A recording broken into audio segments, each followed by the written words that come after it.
자유한국당이 당대표 선출을 앞두고 치열한 권력 다툼을 하고 있습니다.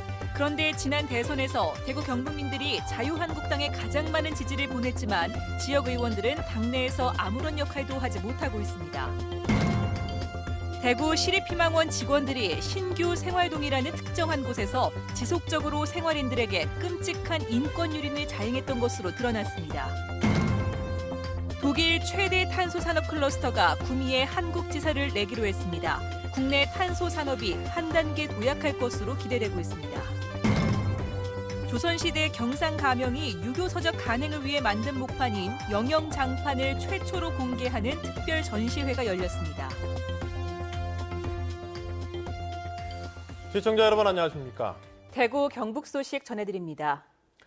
대선 이후 새로 출범한 정부의 각종 정책과 인사가 호평을 받고 있는 반면 야당으로 처지가 바뀐 자유한국당은 당대표 선출을 앞두고 권력 다툼의 내용이 끊이질 않고 있습니다.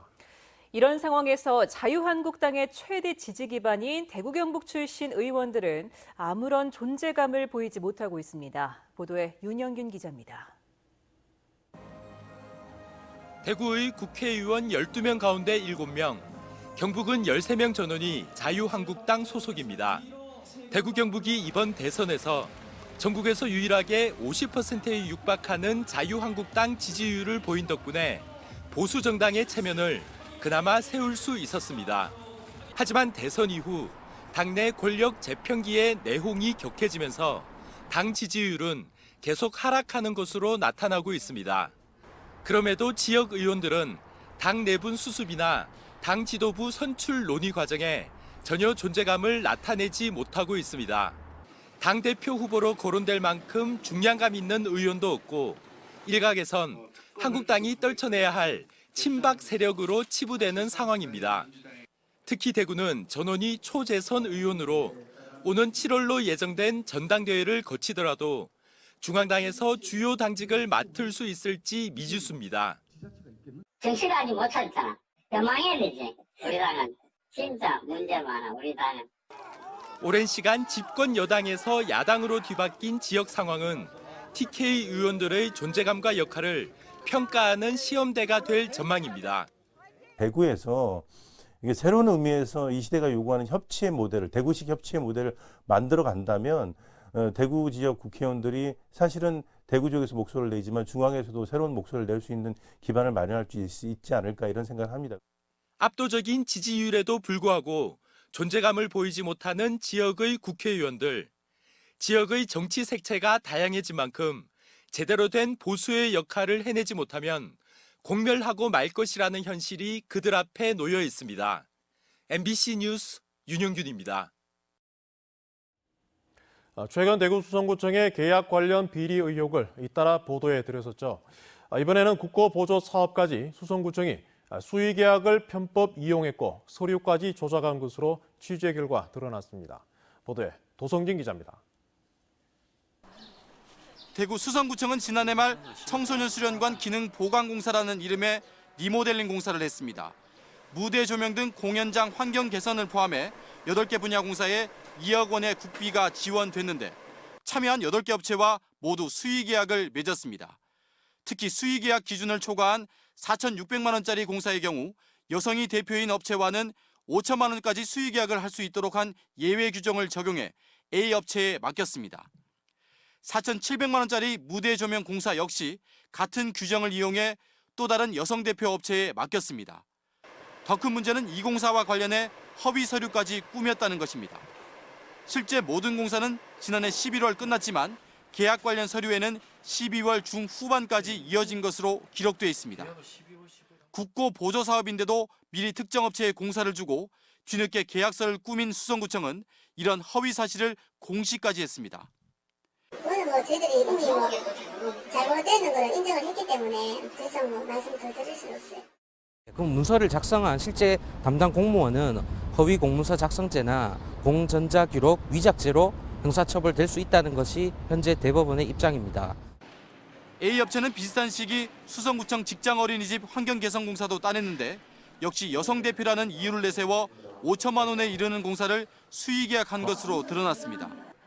수성구청은 왜 계약서와 다르게 공사가 진행됐는지, 어떤 이유로 특정 여성이 대표인 업체와 수의 계약을 남발했는지 끝내 밝히지 않았습니다. MBC 뉴스 도성진입니다. 대구 수성구의회 강민구 의원은 구의회 본회의에서 수성구청이 수성못을 만든 사람으로 묘사하며 각종 지원을 하고 있는 일본인은 실제 수성못 축조를 주도한 5명 가운데 1명에 불과하고 그 목적도 일제의 식량 수탈에 있었다고 지적했습니다. 강 의원은 매년 구청장과 구의회 의장이 추모제에 참석해 참배하는 행위를 중단하고 수성못 곳곳에 설치된 관련 시설물도 없애야 한다고 주장했습니다.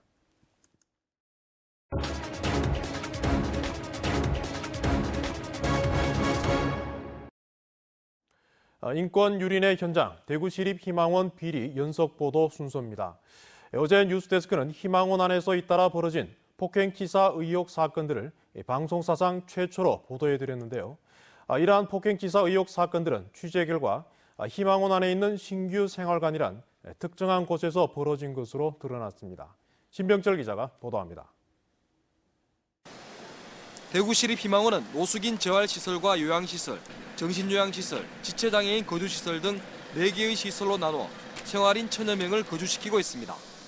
그런데 희망원 내 많은 건물 가운데 외부의 접근이 허용되지 않는 건물이 있습니다. 바로 신규동이라 불리는 신규생활관. 희망원 내 자체 규율을 어기거나 처음 희망원에 입소하는 사람들이 생활하는 이곳은 생활인들에게는 공포의 대상이었습니다. 생활인들은 온갖 폭력과 가혹행위, 인권 침해 행위가 이곳에서 자행됐고 일부는 맞아서 숨지기까지 했다고 기억하고 있습니다. 감옥보다 더 끔찍한 곳이었던 셈입니다. 그 안에는 자장은 누구나 업무 잡은 나야. 자장은 반기 때문에 업무 안 좋고요. 그 안에 맞은 이거 맞은 이게 그게 자자야 이거 안 돼요. 신규 생활관에는 징벌방인 1.5평 규모의 독방도 운영됐는데 10여 명의 생활인들이 갇힌 채 짐승보다 못한 대우를 받으며 살아야 했다는 증언도 나왔습니다. 생리 현상조차 독방에서 해결해야 했습니다. 실제 검찰 수사 결과 생활인 302명이 독방에서 평균 11일 동안 불법 감금된 사실이 확인돼 관계자들이 감금 혐의로 기소됐습니다.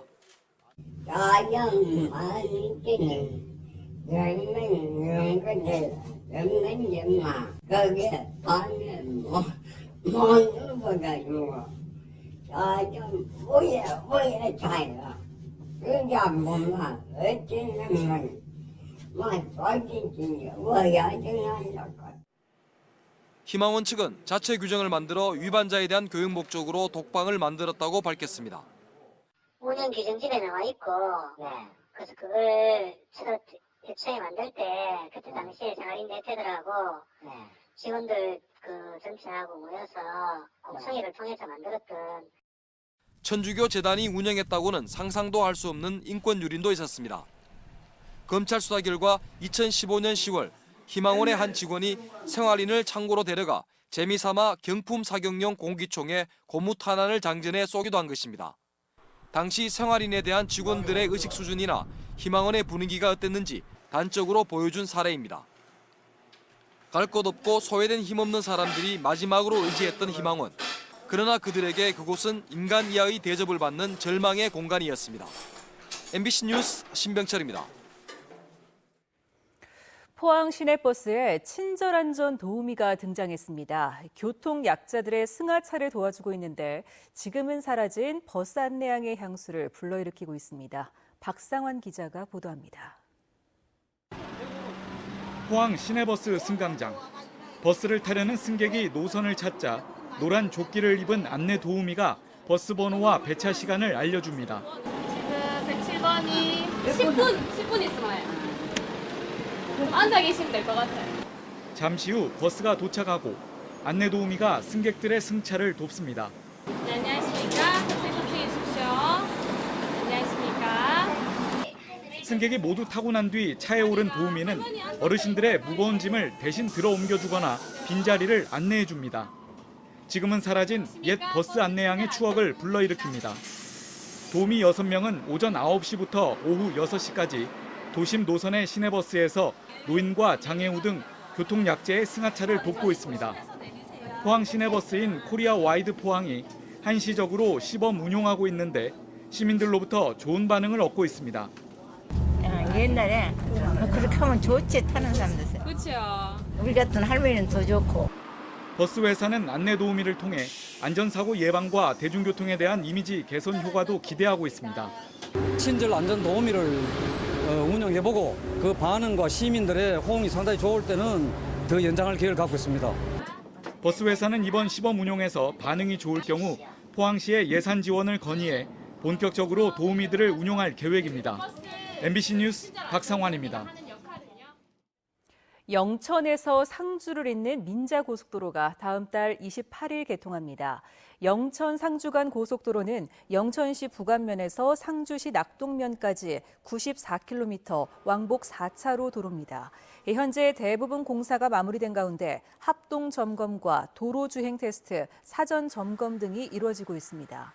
이번 고속도로 개통으로 영천에서 상주 사이의 운행거리는 지금보다 25km, 시간은 30분가량 줄어들 것으로 예상됩니다. 구미시가 국가 5산업단지를 탄소 섬유 산업허브로 구축하기 위해 집중하고 있는데요. 최근 독일 최대 탄소 산업 클러스터가 구미에 한국지사를 설치하기로 해 주목을 받고 있습니다. 김은혜 기자입니다. 독일 탄소섬유 클러스터의 한 축인 CFK밸리가 구미에 한국지사를 설치합니다. CFK밸리는 지방정부와 연구소 등이 공동 출자해 만든 독일 양대 탄소섬유 클러스터 중 하나로 에어버스와 도레이 등 20개 탄소섬유 관련 기업이 입주해 있습니다. 지난 15일 구미시와 양해각서를 체결했고 빠르면 올 가을쯤 문을 열 예정입니다. Important for the industry is so-called smart factory technology. And also this is available in Gumi. So I think Gumi can really help the entire CFRP technology to get into the next area. 이에 따라 구미시는 독일과의 직접적인 교류를 통해 선진 기술을 이전받고 공동으로 각종 연구 개발도 추진할 수 있을 것으로 기대하고 있습니다. 또 CFK밸리 유치로 독일 남부에 있는 자동차 제조업 중심에 탄소섬유 클러스터 연합체 마이의 한국지사 유치에도 긍정적인 영향을 끼칠 것으로 예상하고 있습니다. 독일의 최고가는 북부의 CFK밸리, 남쪽의 마이 클러스터와 함께 긴밀히 협의가 되고 해서 구미 5공단이 아시아 전역의 탄소산업 허브가 될 겁니다. 국내 탄소산업의 후발주자로 출발했지만 탄소산업 클러스터 조성사업 예비 타당성 조사 통과에 따른 국비 지원 확보와 CFK밸리 한국지사 설치 등의 가시적인 성과를 내면서 탄소산업 육성에 대한 기대가 커지고 있습니다. MBC 뉴스 김은혜입니다. 조선시대 경상도 관찰사의 근무지인 경상가명이 제작한 목판, 영영장판이 일반인들에게 최초로 공개됐습니다. 그동안 서울대 규장각에 보관돼 있던 목판이 지역에 처음으로 공개된 것입니다. 보도에 박재영 기자입니다. 한자 한자 공을 들여 새긴 경상가명 목판인 영영장판이 지역민들에게 처음으로 모습을 드러냅니다. 맹자 언해와 주역 언해 등의 경서와 사서, 문집과 병서에 이르기까지 글씨 한 획마다 유교의 정신을 알리기 위한 각수들의 정성과 혼이 오롯이 깃들어 있습니다. 문예부흥기 뭐 이렇게도 얘기하는데 영조 정전년권이 많고 그다음에 또 19세기 것이 많습니다. 일제 강점기를 거치며 그 존재를 찾지 못했던 경상가명 모판 4천여 장이 서울대 규장각 수창고에 잠자고 있다는 사실을 대구문화방송이 보도한 이후 대구시와 경상북도 관련 전문가들이 2년여 만에 이뤄낸 성과입니다. 다음 달 19일까지 이어지는 전시회에는 규장각에서 빌린 영영장판 4점과 목판본 서책 150여 점, 전라 가명에서 제작한 완영장판 등이 전시돼 조선 후기 출판 문화의 수준과 경량을 한눈에 볼 수 있습니다. 실제로 찍었던 그런 목판을 보니까 좀 반가운 것도 있고 괜히 아는 거 나오면 좀 더 기분도 좀 좋고 막 그런 부분이 있는 것 같습니다. 그래서 되게 공부하는 데도 많이 도움이 되는 것 같습니다. 대구시와 경상북도는 앞으로도 영영장판의 활용을 위해 3D 프린팅 등 다양한 방안을 마련할 계획입니다. 영남의 17세기에 꽃을 피웠던 그 출판 문화가 다시 한번 대구 경북을 중심으로 우리 시민들에게 잘 알려질 수 있도록 그러한 후속 작업들을 준비해 나가겠습니다.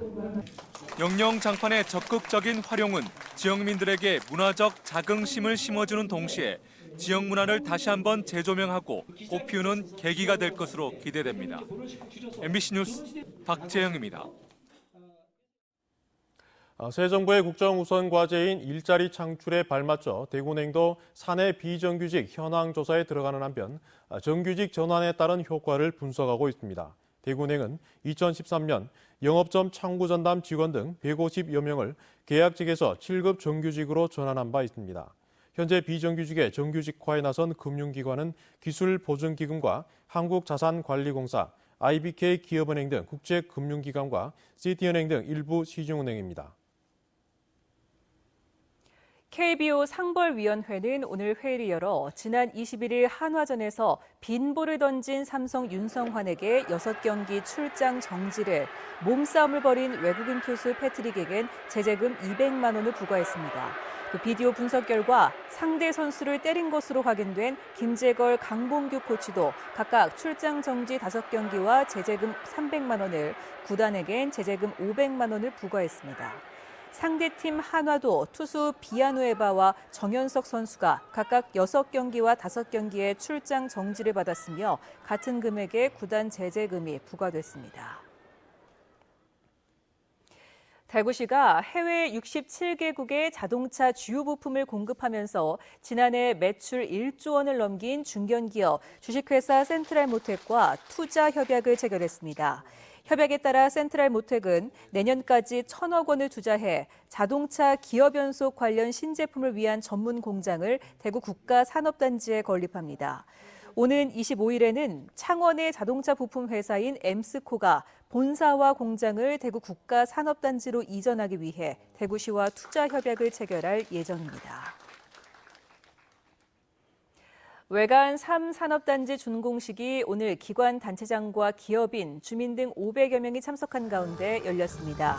외관 3산업단지는 칠곡군 외관읍 낙산리 일대 75만 제곱미터에 조성됐으며 기계, 장비, 자동차 등 8개 업종에 36개 업체가 분양을 받아 이미 20개 업체가 건축을 끝냈습니다. 경상북도는 외관 3산업단지가 교통과 물류, 인프라를 골고루 갖추고 있어 지역경제 활성화에 많은 도움을 줄 것으로 기대하고 있습니다. 네, 지금까지 대구 경북 소식 전해드렸습니다. 시청해주신 여러분 고맙습니다.